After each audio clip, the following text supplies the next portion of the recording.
Dreidel, dreidel, dreidel, I have to check the mic, and then when it is done, I have to check the lights. Hey, that rhymed. That's great. Shalom, shalom, everybody. My name is Rabbi Livingstone. You are awesome, and this right here is a Hannukah edition of Jewish in Twoish. Roll intro.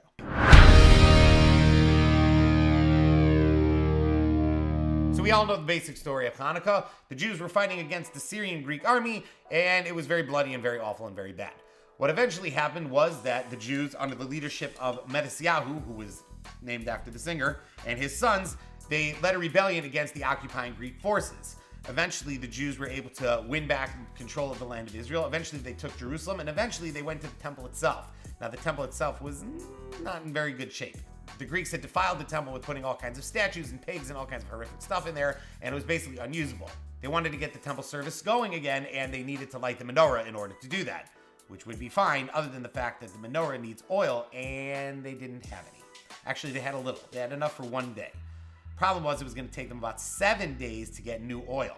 So it was going to be very difficult for them to be able to reconsecrate the temple. Reconsecrate. Consecration.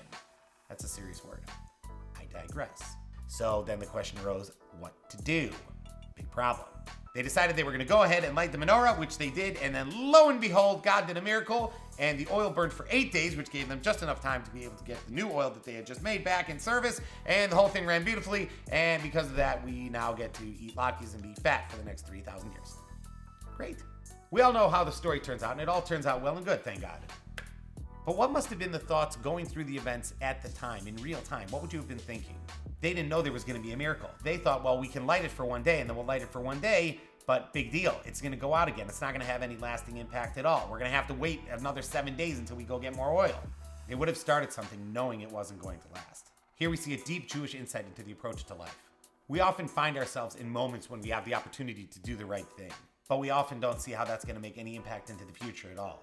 If you have the opportunity to do the right thing now, do it, and don't let the future stop you. The Maccabees didn't know what the end of the story was going to be, but they did know that right now they had the opportunity to do a mitzvah. They could light the menorah, even if it was only going to be for one day. They had that opportunity right now. They had the opportunity and they took full advantage of it.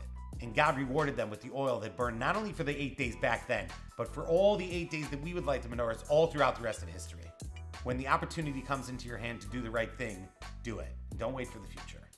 Speaking of opportunities coming into your hand, beautiful segue, hand, give this a like, give this video a thumbs up, that'd be great. Also, please take the opportunity to go to facebook.com/Rabbi Livingstone videos and like the page and follow. You'll get all the updates and stuff like that. And also head on over to youtube.com/Rabbi Livingstone with an E. You would think it's pronounced stone. It's not. It's pronounced Stin, Livingstone.